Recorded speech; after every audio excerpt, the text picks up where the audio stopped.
Good afternoon, everyone, and welcome to the 8th edition of the Communicators Assembly Point, an online event series brought to you by AdFactors PR in partnership with Reputation Today. In every edition of this series, we focus on one sector to learn how communication leaders from that sector are navigating reputation in this post-COVID era and how they plan to take communication ahead. Today, we will hear from communication leaders of unicorns on how they have been navigating the reputation management space in this post-COVID era.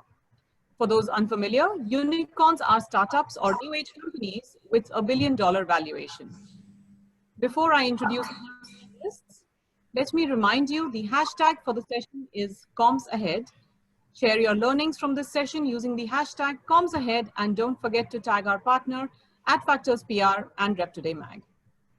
This session is also live streamed on YouTube at bit.ly Reputation Today on YT. So if your Zoom connection has an issue, you may watch it live on YouTube, but without the option of asking any questions. For those who have joined in using Zoom, please feel free to ask questions using the Q&A box. Please avoid using the chat box for this. A warm welcome once again to all the 120 plus attendees who signed up for the session today. I would now like to welcome our panelists, Amrit Anand, Senior Manager and Lead for Public Relations at Paytm Payments Bank, Meghna Bangalore, Communications Lead at Udaan, Prasiddha Menon, Global Head of Communications at OYO, and Sunil Param, Senior Manager Communications at Pine Labs. And moderating the panel today is Arpit Garg, Vice President at AdFactors. Over to you now, Arpit, to take this conversation ahead.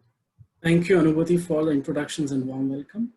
On behalf of AdFactors PR and Reputation Today, I once again welcome all the panelists on the screen to Communicators Assembly Point. Thank you for taking your time to join us for this discussion. It is my pleasure to be the moderator for this session. I must confess that the world of startups is fascinating. It is dynamic, fast-changing, and disruptive. But at the same time, we all, at some point in our career, have received this piece of advice that the fundamentals of communications remain the same, regardless of the sector or the industry. Today, we'll put this age-old advice to the test and hear from our panelists who are at the forefront of unicorns, what goes on in their world, and how unique are their communications practices. But before I invite our first panelist to speak, I request Anubhuti to put up the first poll.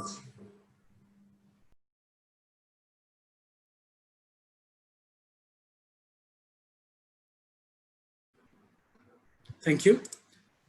I would start with Amrit and Meghna, and perhaps take a step back to look at what happened in the last 5 months. A lot was discussed at the outset of lockdown about the do's and don'ts of communications. Now that we are 5 months into the lockdown, I would like to know from you, how has your communication toolkit look any different? And are there any new normals in it? Hi, Arpit.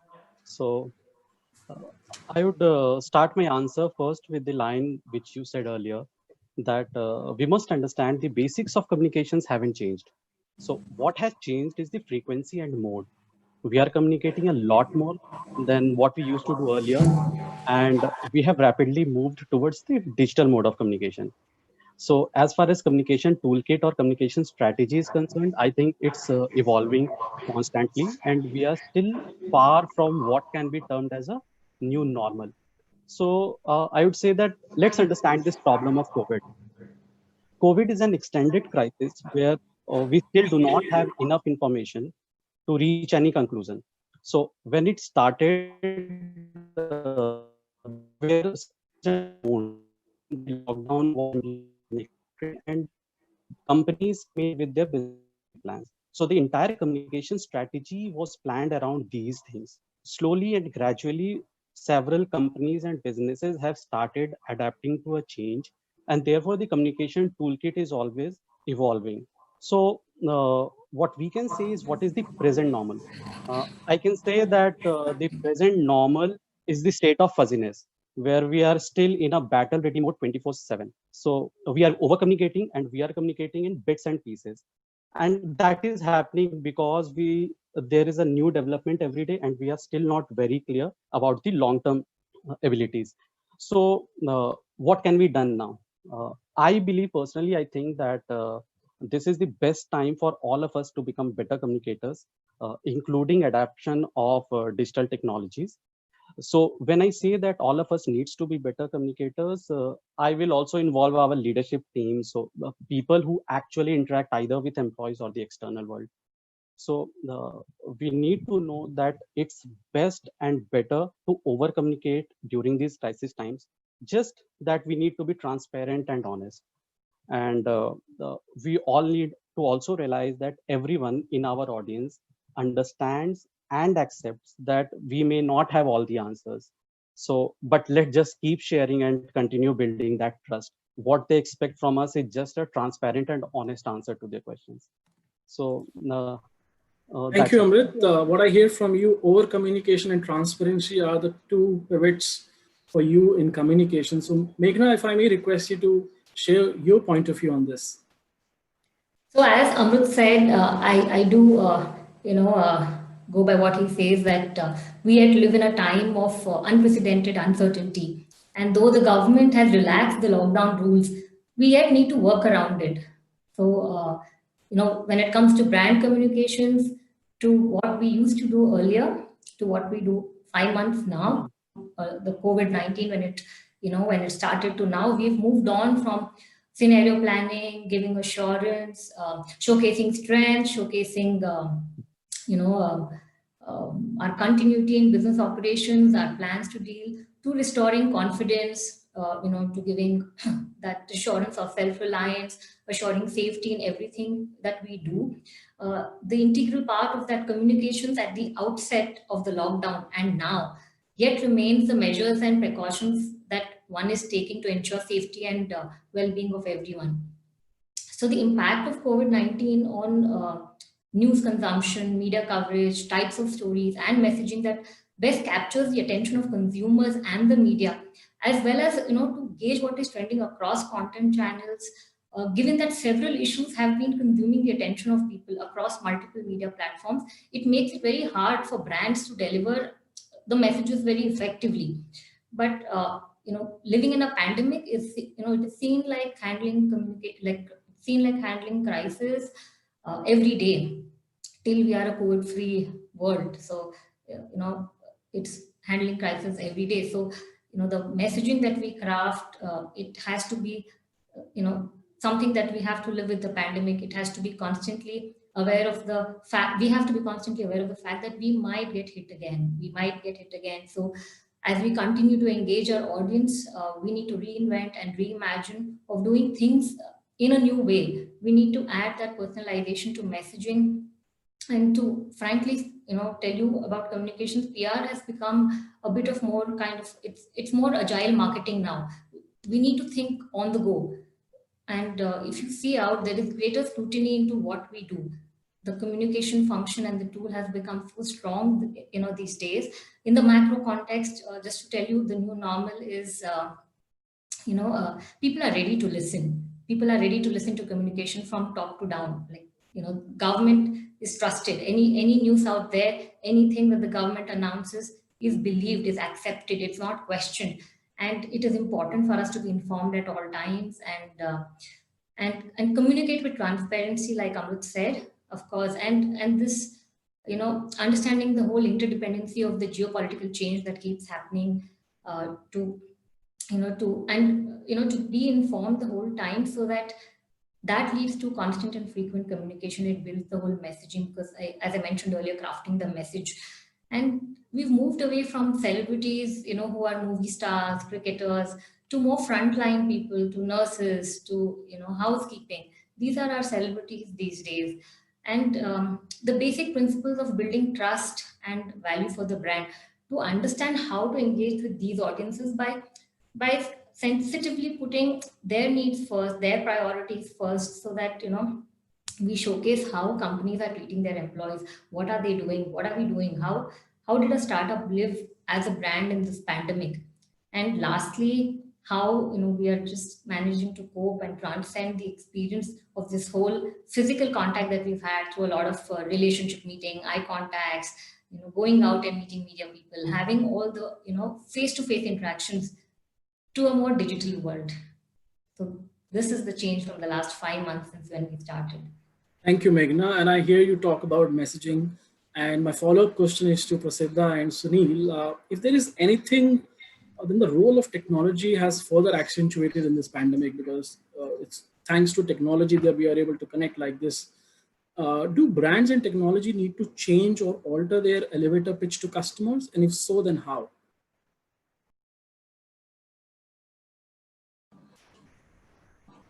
Okay, let me take a stab at it first before Prasiddha answers it.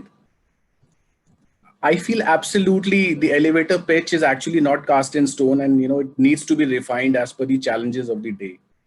If I take the COVID-19 outbreak as an example, for example, as a company, had we continued to talk only about our in-store point of sale technology, when in reality no establishment was open during the lockdown other than the ones dealing in essential services, we would have lost the plot for sure. But we did not. We altered our messaging to talk more about tools and technologies that were aiding these essential service providers as they braved the odds and kept India running. So as a communications team, we make sure such announcements do go across the length and breadth of the country. For example, regarding an app that we launched during the first week of lockdown, we made sure this particular announcement was carried through detailed explainer videos in multiple regional languages, so that essential service providers who were supposed to use this app during the lockdown were well aware of it. And we also did some extensive regional media outreach to bring home the message. So yeah, so I would say that as we should continue to do that and adapt quickly to the changing world around us. And that's where I believe communication function would play a very very important role in any organization. Thanks, Sunil. I think just to add to what you said, fully agree with you. It's a big absolute yes. And I can say this because, being a part of the hospitality industry, which is just so much more about human touch, now we talk about contactless check-in. We talk about zero touch policies. We've completely changed from talking about beautiful, travel experiences and showing the pictures of the rooms to talking about how safe are these rooms for people to stay in. Or, for example, partnering with FICCI to work on an e-module to train, the hospitality staff in the budget and economy segment. So I think it definitely is a time for businesses to rethink, how they want to run the business going forward. What are the kind of innovations that they need to bring in? And these innovations will happen at multiple levels. One, of course, is at the business model itself. Two could be at the level of what's the value proposition you're going to now go to your customer with, which is going to again change drastically because customer expectations have changed drastically. I mean, think about it. How many of us would think so much about sanitizers as we do today? And similarly, for our kind of a business where the partner network is such an important part of the ecosystem, you also think about how do we get into a relationship where there is a beneficial kind of a partnership where, the situation is hard, business is in deep trouble, but then how do you kind of build an ecosystem where we both can survive and come out of this much stronger than where we were when we entered into the space? Now, coming into the communication side of things, I think we play a very important role in making all of these decisions or changes or alterations or innovations that we're bringing together reach the audience through the right format. A simple example would be for us, like the partner network. We've had issues in the past, where we felt that we didn't communicate well, and maybe our audience did not understand why we were making some changes.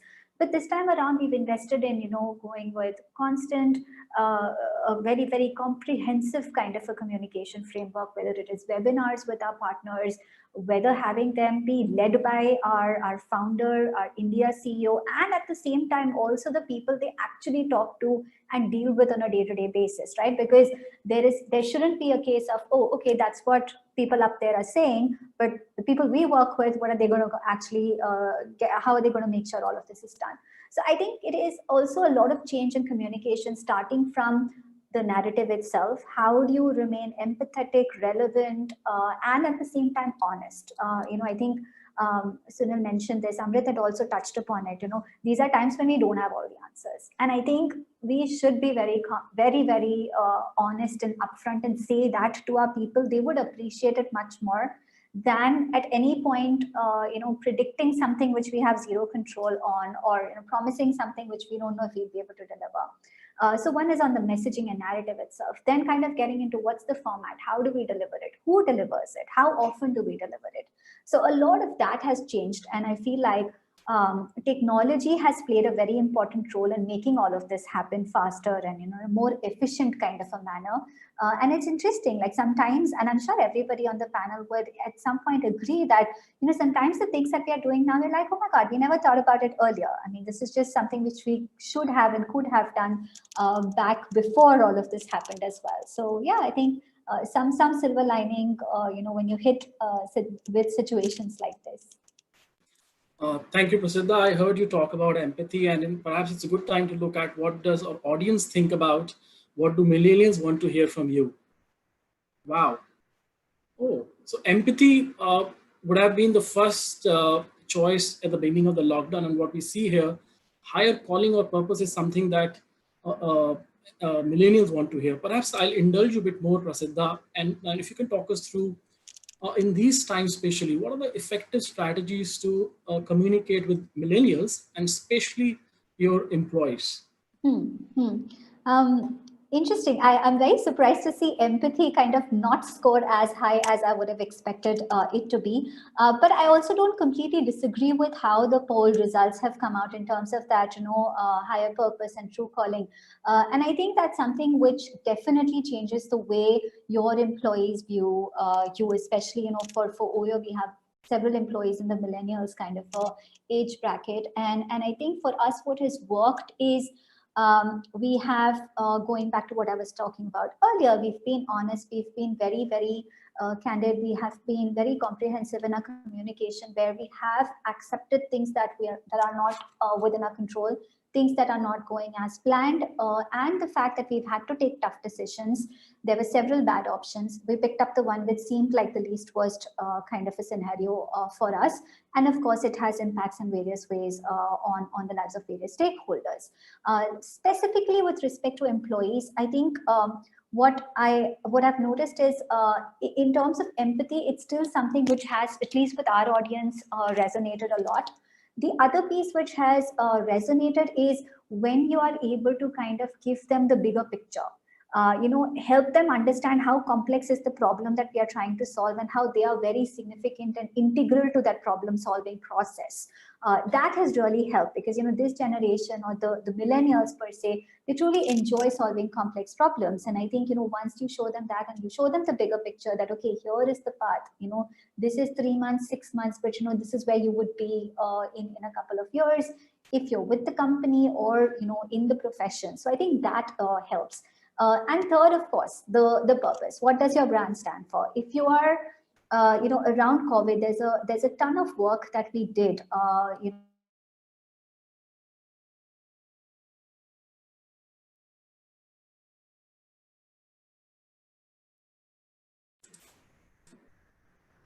So while Prasiddha comes back, may I request Anubhuti to put the second poll for audience to comment on?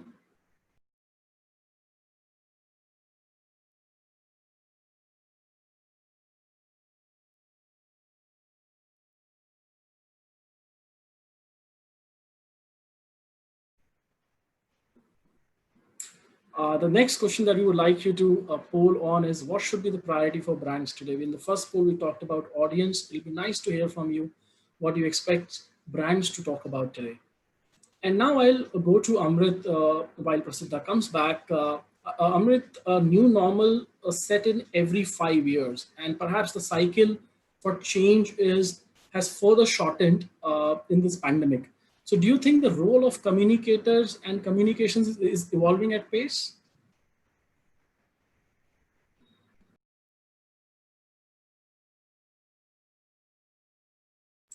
Amrit, you're on mute. Yes. So So just to put it in the perspective of the previous question that I answered, I would once again stress on the fact that we are still far away from reaching a new normal.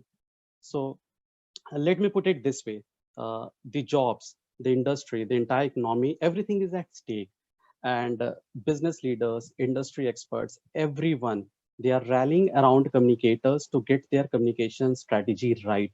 So the first strategy for everyone to get out of this crisis situation is putting their communication structure, policy, and messaging in the right perspective. So definitely the requirements have changed drastically.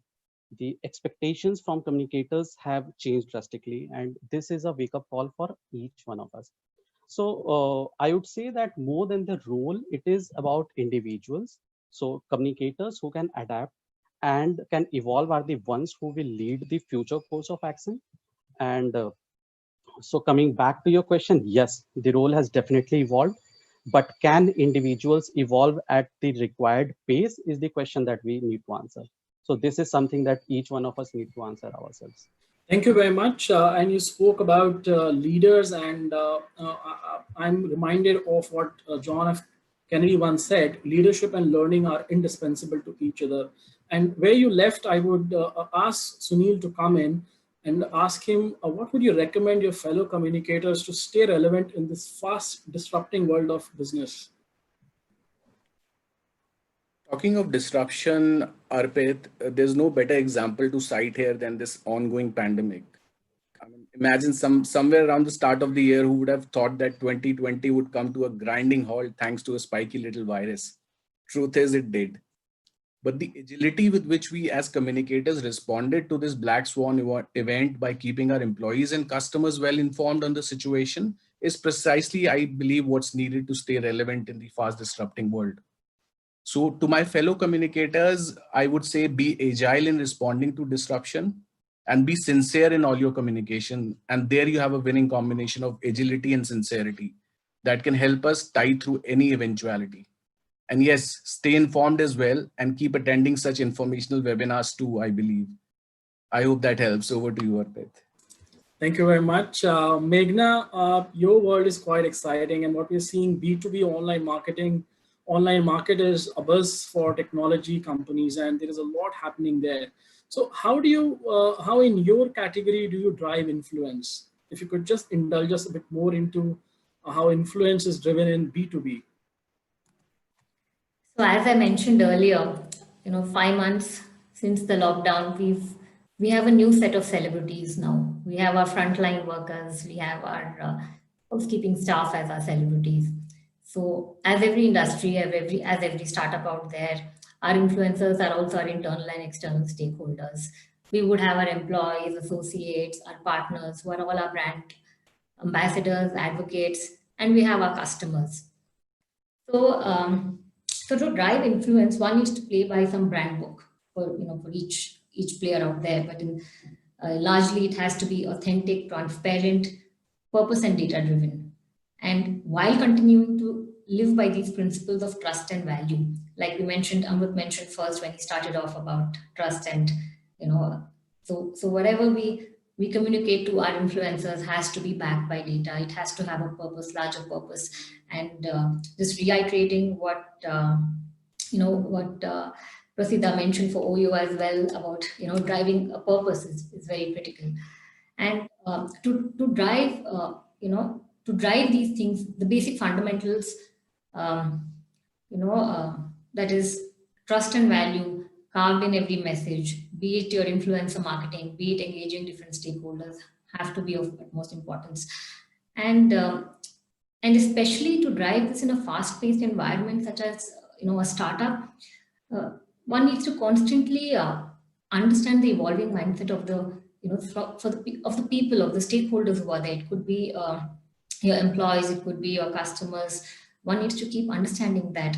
And these basic fundamentals will restore confidence and the self-reliance, that is very critical at this point in communication for any industry, even if it is, an established or a startup company. For example, to just give you an example, for all, the media industry, we all know, understanding what the media industry is going through. And that will help shape our basic messaging, the story that we want to tell, our strategy to build our media relationships, and system, the channel that we want to engage with, the right narrative that we want to build, and across the right channel and at the right time. And this is very critical because timely stories, they are very important in this current news cycle, which have to be unique, which have to have an alternate storylines. And if you just go back and check the last 1 month or 45 days newspapers, and if you just do a mapping and gauge what the people have written about, and people write about things what people want to read, audience, anyone out there, the customers, the readers still want to read about COVID, they yet want to know what's happening. And it is a COVID-19 related story, but the consumption has moved slightly. It's moved, they prefer stories, which focus on positive outcomes, some ideas, some solutions. This is what I would like to say, more. Thank you, Meghna. And you spoke a lot about consumption of news and how do you choose to go with what news you want to share. So Prasiddha, while you're back, thank you very much. I would like to kind of ask you a question. With the disruption, the media has also disrupted a lot, where print has taken a beating, and we understand that the print is perhaps not in circulation as it was before. So how would you go about selection of media now that you've understood that, okay, the message is to be clear, you have to build trust, you have to kind of get the motivation up for stakeholders, but how do you go about selection of media, especially in times like now? Yeah, and sorry about that. The electricity and power cuts are a reality today. Going at your question, I think two things have become important. One, I feel like beyond traditional media, whether it's electronic, print, or otherwise, self-publishing has become very, very critical. Two reasons. One, of course, we have enough and more to talk about. There are different messages which are tailor-made for different audience segments, like Meghna was also talking about.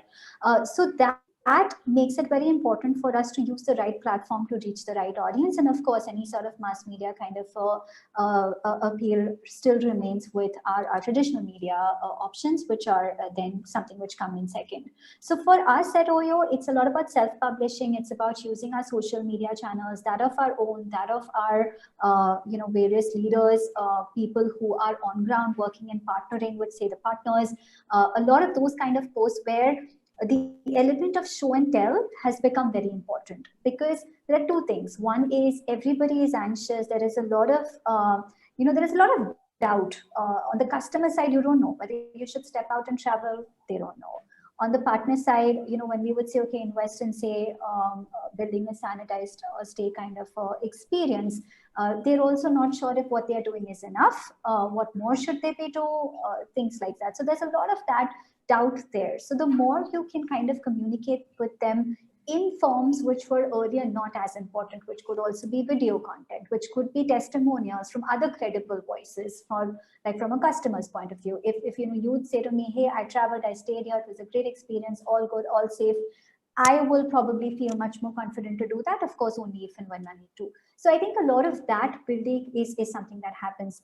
Specifically on the media outlet, to me, it has become now a lot more of going to your top 10 or 20 media friends, for the lack of a better word, who've been following the business, who understand the complexities, not necessarily people, who would make life easy for you. They'll ask you the most tough questions, and they'll probably write something where you won't necessarily love the headline, but you know that there is substance in what they're writing. The facts are accurate. You have the right share of voice, and they're understanding the audience that you are doing or bringing in these changes for. So I feel much more comfortable with that format versus something which used to, I think, back in the day do, and I don't think it was also too prominent in the pre-COVID days, but in terms of that spray and pray kind of an approach is something that has now changed drastically. And I feel like that's the evolution of the communications fraternity and the industry itself as well. So that's how I would think about that. Thank you very much. Anubhuti, if you have the poll response for us, you should put it up, because the conversation will flow from there. So we asked our audience what should be the priority for brands today, and it seems to be neck to neck, where adaptability and relatability are two such factors they believe should be at the center of how the brands communicate. And that actually leads me to the next question to Prasiddha and Sunil. I'll first invite Sunil to talk about how important is it for brands to enter audience conversations, and what are the effective strategies that you would recommend to our audience? Arpit, you asked how important. I would say extremely important. Not only easy conversations, I believe the difficult ones as well. Brands, I believe, can no longer, continue to take a sitting on the fence position. They would have to be woke brand and take a stance on social and environmental issues as well, because those are important to their customers. And there are examples aplenty to show such a change is happening. Brands are taking cognizance of this, and they have started to move in that direction. I mean, if I look at big tech CEOs from Silicon Valley, the likes of Mark Benioff of Salesforce, Apple's Tim Cook, Twitter CEO Jack Dorsey, they have all recently taken a stance on social issues like the Black Lives Matter movement there in the US. And there are some brands that are not too vocal right now, but at least they have now started to register a subtle token protest, even if that means blackening their social media profile photos to express solidarity with the cause. Closer home, a few months ago, someone of eminence like Mr. Ratan Tata took to Twitter and issued a statement denouncing the killing of an elephant in Kerala.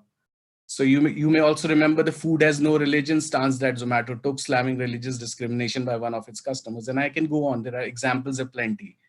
So there's no comfort, for any brand to, now position themselves as sitting on fence. They will have to connect with issues and, express their opinion on issues, which matter to their clients, to their customers as well. So to answer your question, I firmly believe that entering audience conversations and taking a stance on issue reflects well on a brand and improves its image in the eyes of the customers and partners. But having said that, brands also have to tread with caution. And it is here that, discretion of seasoned communications professionals like my fellow co-panelists, and many of you in the audience today is also so invaluable. So reputation today is the key, and how we safeguard it and how we build upon it is in our hands, I believe. I think nicely put, Sunil. You've covered everything in terms of the effective strategies and also the call outs or the guardrails that are required. I'll probably spend a few more minutes on the guardrails itself. Like, I feel sometimes what happens is because there is a sentiment that all brands have to comment on everything. Like, that's somehow how people back at the business side look at things. So sometimes we tend to kind of use these opportunities in an opportunistic way. And I think that is the most important guardrail, wherein you have a very clear stand and understanding as to one, what is the topic that you want to engage in, what are the kind of audience conversations that you want to engage in. Two, identify how much and what. Three, is it just about commenting, or are you going to actually do something about it? Because, I'll go back to our earlier conversation on millennials and millennials wanting brands to stand for a purpose. And, for most of us, I think that's a very significant audience, both in terms of employees as well as customers. If you are a brand which is vocal about things but is not actually walking the talk, then that's a problem. Because I think today there is an expectation from you to not just kind of, say things or be visible, but also be a very active brand which is actually taking stance and making changes to really move the needle. So I think that becomes very, very important.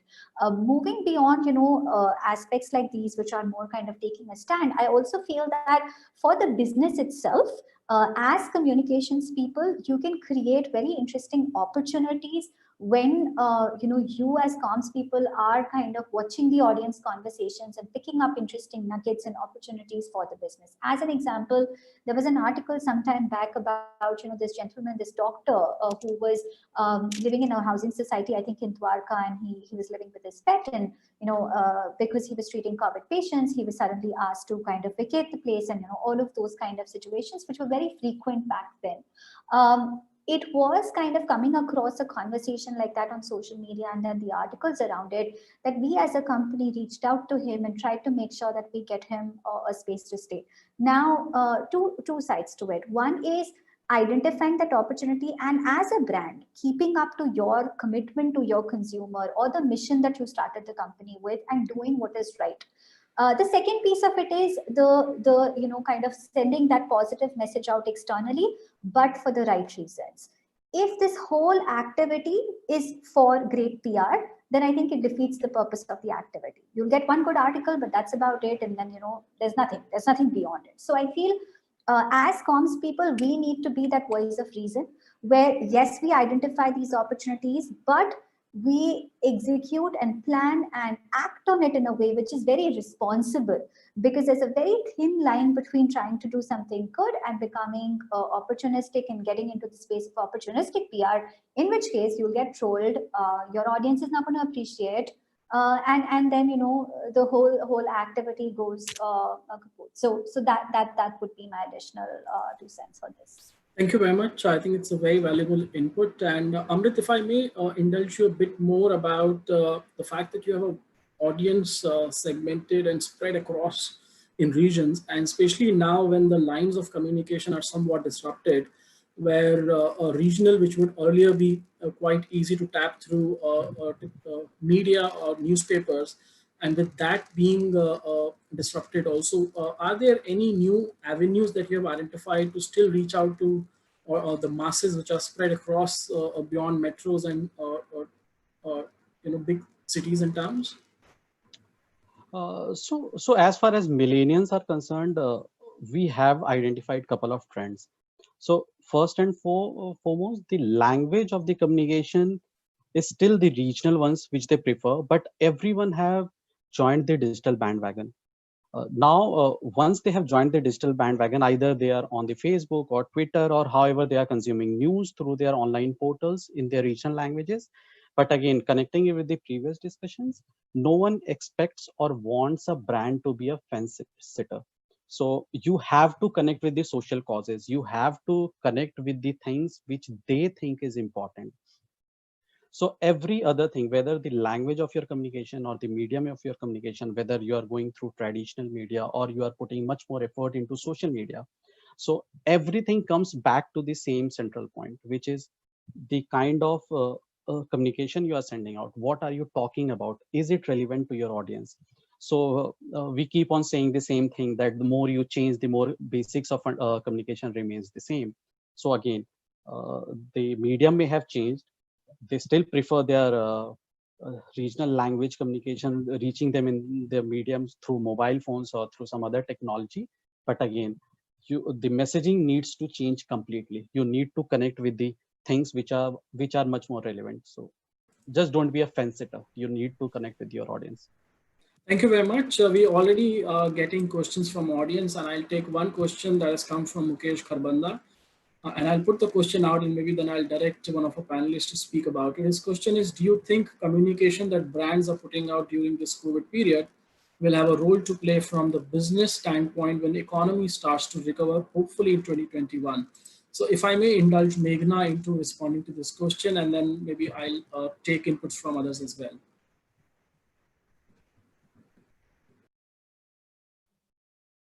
Of course, Arpit. So what was the question? You were saying somebody about I'll read out the question to you. Yeah. The question is, do you think communication that brands are putting out during this COVID period will have a role to play from the business standpoint when economy starts to recover, hopefully in 2021?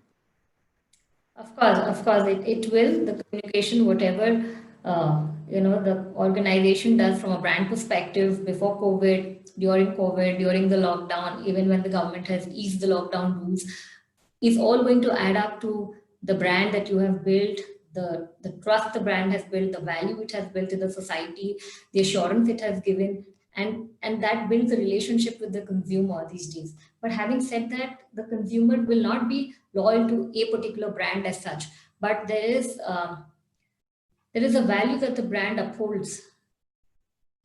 In the larger scheme of things, there's a value that the brand upholds, and that will definitely add value and definitely will increase its business, because the stakeholders are varied now. The stakeholders are many, and people remember how they have been treated, what has been communicated to them, how it has been communicated to them, and how the audience has been engaged, and what is the messaging, what was the purpose that was thought through before it is done, will definitely add value to a better time when we are living in a COVID-free world in probably 2021 or sometime soon.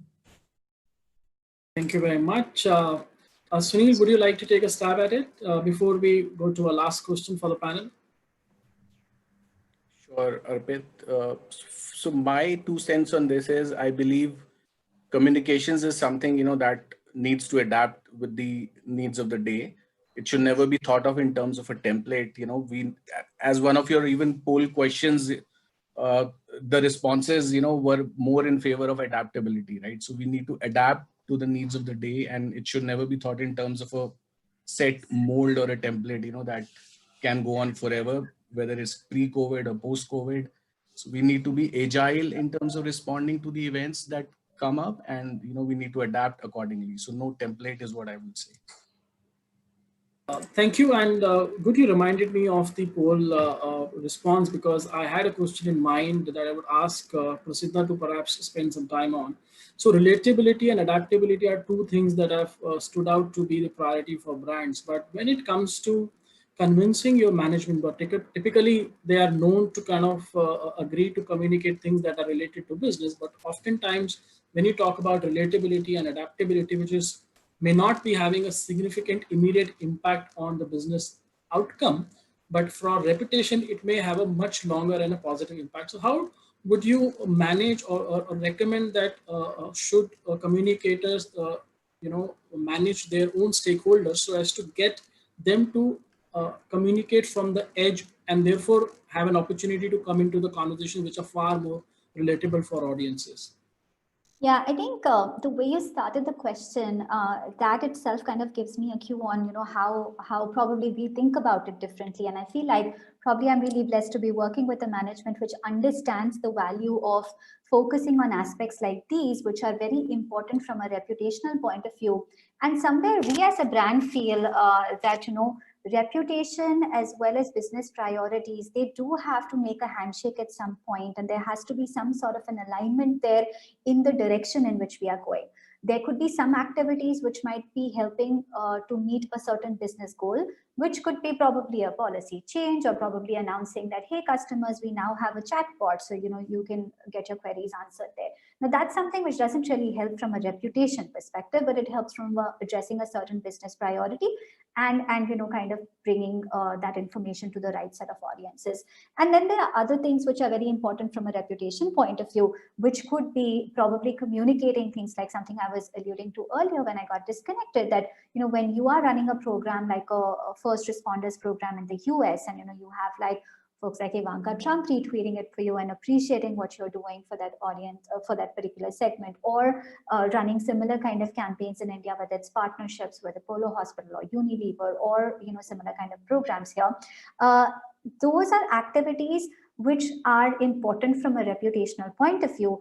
But if you do things only for reputation and there is no real business priority or goal or objective which is backing it, then the whole purpose again loses its sheen. So I feel for me, the good news is that I work with a set of people who have seen when you don't do this, what happens, and they understand. And the other piece is that I feel like over a period of time, the communications professionals in the fraternity has managed to get a seat at the leadership table. That has been a huge change in the industry. And I think the more you get to do that, and I probably, I'm sure my colleagues here would agree that I think in the startups, that is something which has happened much faster than in most other companies, right?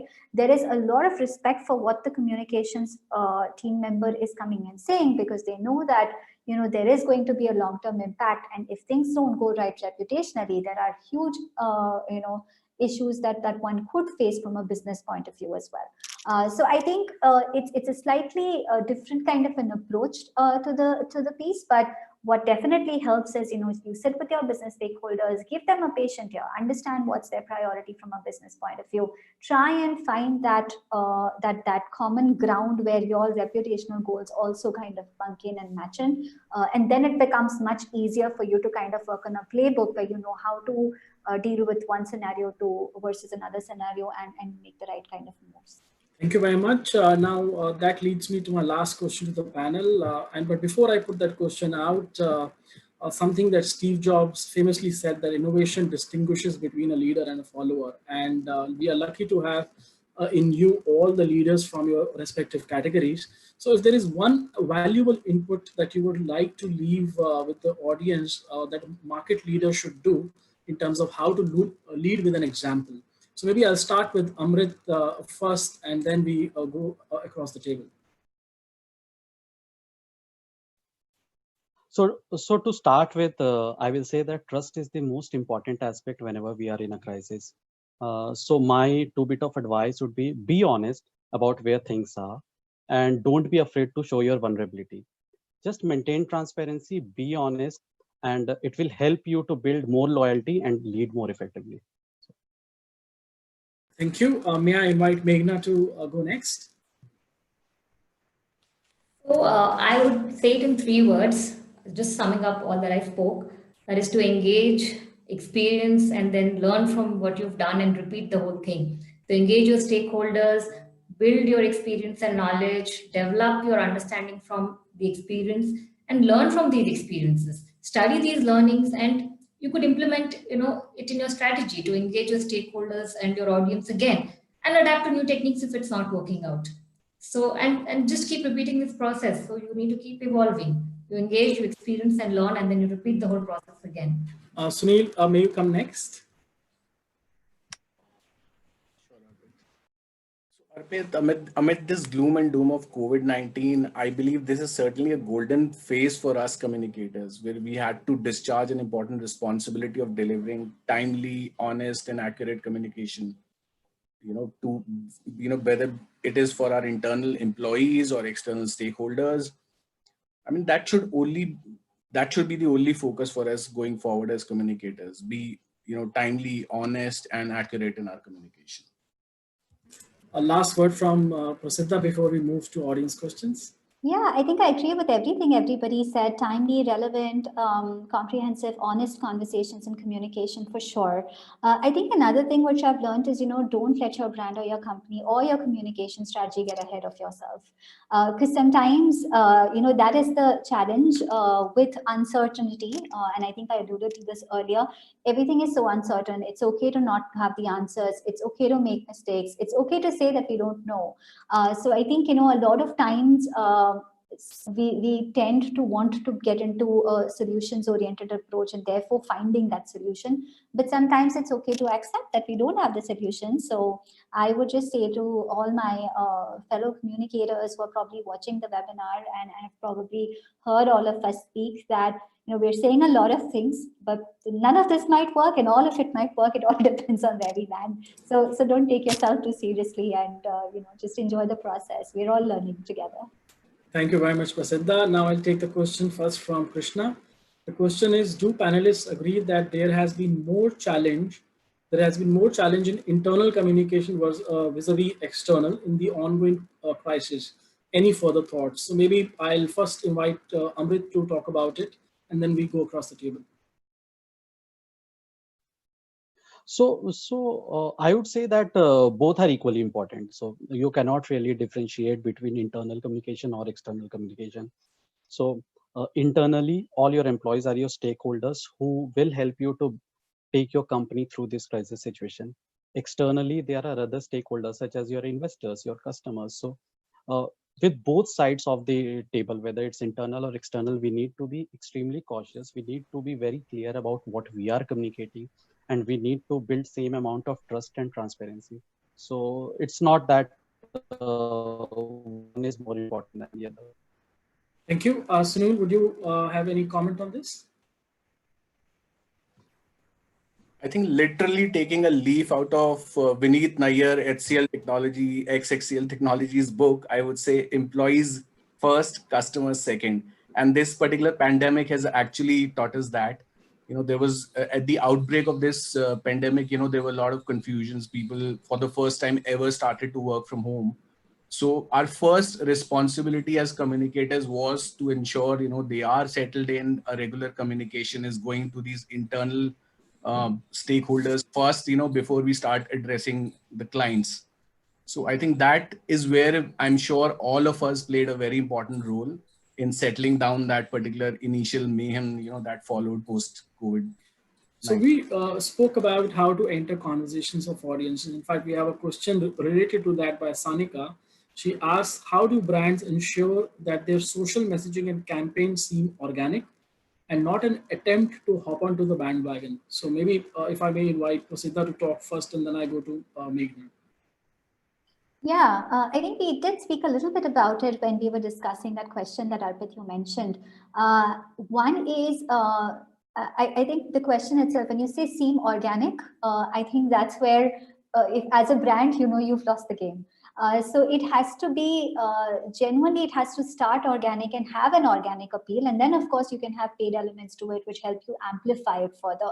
But the litmus test has to be organically, how is this particular campaign kind of functioning? Or if we pick up a certain audience trend. I mean, every other day we have something which is trending on various social media platforms, and you identify what you want to, what kind of conversations you want to participate in, and versus what are the ones where you want to be watching and kind of, observing. So to me, I feel as a brand, if you are participating or engaging in a conversation which either stands for something that you as a company stand for, or is something that your audience cares about, and the audience could be internal audience or your customers, partners, and one of those, then there are chances of the campaign kind of moving in the right direction organically. And then of course, if you feel that, okay, this is kind of helping me achieve my objective number 1 and 2, and for us to get into 3 and 4, we need to kind of put in some more marketing dollars, then so be it. Because then, you're passing on the job to your marketing colleagues and, making sure that you are creating more impact.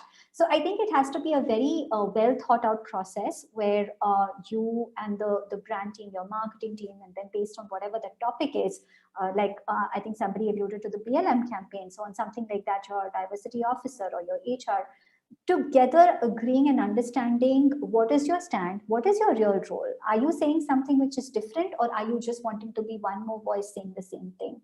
That is kind of your make or break, and is an opportunity for you to make sure that you don't seem like somebody who's just hopping onto the bandwagon. Thank you very much. Meghna, would you have a point of view? Because we have a similar question, which perhaps like we have already answered. Ashlesha has a question which is similar to that, where she says that how a purpose-driven communication by brands be genuine on and not just look like out there to gain brownie points. I think it's a question similar to that of Sanika, but if you have a point of view, then we can move to the next question. So we all were living through this uncertainty for the first time. None of us had experienced this. We never lived through the Spanish flu. So everything was an experience. So to promote anything, to build the right social message, ideally would be to share the real experiences, the real on-ground situation. So we never, created a promotional thing around it. We just, shared the pulse of actually what is there, what is the situation on ground, what is the situation in-house. So it's internal as well as external. There was nothing to hide. We were as transparent as possible. The real life situation scenarios, it could not be perfect. So there was definitely, nothing that was promoted, nothing that was artificial. So in the limited means, in the limited, bandwidth and resources available, whatever could be managed to build on any campaign out there, that, actually proved when anybody would see that social messaging, the campaign, or, or any, narrative out there, it felt real. It touched the grassroots level. It touched the human lives. It touched an employee's life. It touched, your customer's life. There were so many stakeholders, your frontline. They were real, true messages, and they were real life scenarios. They were real videos. They were real experiences. They were real farmers out there. There were people out in the field with their mobiles, and nothing of it was tampered. So that was organic, and that, of course, was accepted very well across. Thank you very much. We have a last question, and it's an interesting one. How do you strike a balance between authority and vulnerability? Because we saw in this time, many brands were open to show their vulnerability to their stakeholders, whether it's employees or customers. So how do you strike a balance? So maybe I could start with Sunil and then move around the table.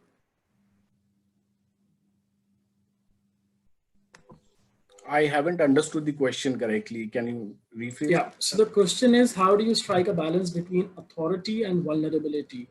In the sense, especially in times like now, perhaps that's a question from Sulagna, and what perhaps she's meaning to ask is, do brands need to be authoritative, or is it okay to show vulnerability if you are being cornered by this external situation which perhaps are out of your control?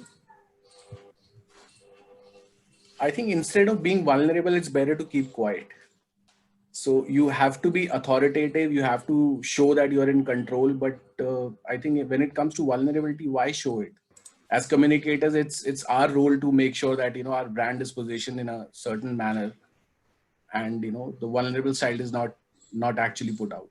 So maybe if I were to give a bit of a texture to it, and then I perhaps move this to somebody else, we saw many companies had to lay off for reasons outside their control, and many kind of kept quiet and had to kind of bear the brunt thereafter when they had employees make noise in social media. But many were open enough to talk about the fact that it's outside their control and the fact that they are limited in their means to carry forward with this situation, and that they've had to do this for reasons which are known to everybody, and that they are being compassionate and doing everything that they can in their ability to support. So in a way that they kind of did exhibit their vulnerability because they have given into the situation. A situation is much beyond their resources and ability. So with keeping that backdrop in mind, if I may kind of ask Prasiddha to just maybe leave us with the last word for this panel before we close it. Yeah, thank you, Arpit. I think this is a very, very interesting question. So I personally feel that there has to be a very good balance between both in terms of when vulnerability as well as authority. And then I think the other layer of nuance here would be, what is the right time for you to show your vulnerable side, and what is the right time for you to kind of show the authoritative side of your brand? To give you an example, you spoke about the layoffs kind of a situation. Now that is a super tough decision. We've gone through it. We've said this, that there are 5 or 6 bad decisions and bad options. You pick up the least worst option and then you execute. Are you happy about it? No. Did you want this? No. Do you have a choice? No. So I think in situations like that, it is very important to show the vulnerability, because it'll probably cut a bit of the slack, not really help a lot. You will have a lot of media talking about it still, even if their own organizations are going through similar situations. But it will at least not make people look at you as, oh, this is a bad company. They at least know that, okay, they have their heart in the right place. Did they execute things well or not? No, it's everyone's guess. On the authoritative side, I think that is where there are other opportunities for the brand to play that role. Now, that could be when there is a situation like in the example I gave you earlier, where in a housing society, if a first responder is not being treated well, you then become an authoritative voice. You do something about it at that particular incident level, but you also then work with various stakeholders, whether in the government or otherwise, to make sure that you create awareness and such a situation doesn't happen. That is when you stand up for something and you play the role of a brand which really cares about something and is wanting to solve. So I think it's a very scenario to scenario kind of an approach. And as a communicator, there's a lot of responsibility on us, because we have to be the people who understand the internal complexities, at the same time have an outside-in view to every situation, and therefore are able to bring in that balance. Even somebody was asking in the previous question about, organic and social and jumping onto the bandwagon, things like that. You as communicators would know. And I think all of us know when we're doing something which we know is, this is a tick in the box, like this is the flavor of the season, we're getting into it, we know. Sometimes we choose to let it go because it's harmless, and sometimes we take a stand and we're pushing back on our colleagues. So I think that voice of reason is again us, and I'm sure, everybody on this panel, I've seen their work, and I'm sure everybody agrees that we have the ability to do that. And as communicators, we have to have our heart in the right place and our mind in the right place, and find the right balance, which would hopefully help us handle these situations sensitively. Thank you, Prasiddha, for the final word and leaving us with a very powerful thought. And I apologize to some of our audience whose question I'm unable to take because we are way past our time. And I once again thank you, all of you, for taking out time and sharing being part of the insightful discussion. And my thanks to Anubhuti for being a great host. And thanks to Reputation Today for putting this panel together, and Adfactors PR for giving me the opportunity to moderate this panel. Thank you very much. Over to you, Anubhuti. Thank you, Arpit. This was indeed an enriching discussion, and I'm sure our listeners are going away with a lot of learnings. I would like to thank our panelists, Amrit, Meghna, Prasiddha, and Sunil, for their time and for sharing their insights with us today. Thank you to all our attendees. If you wish to revisit the session, it will be available on the Reputation Today YouTube channel. Please subscribe to the channel for regular updates on session videos. Also follow us on Twitter, Facebook, LinkedIn, and Instagram at RepTodayMag for other regular updates. See you soon, everyone. Thank you.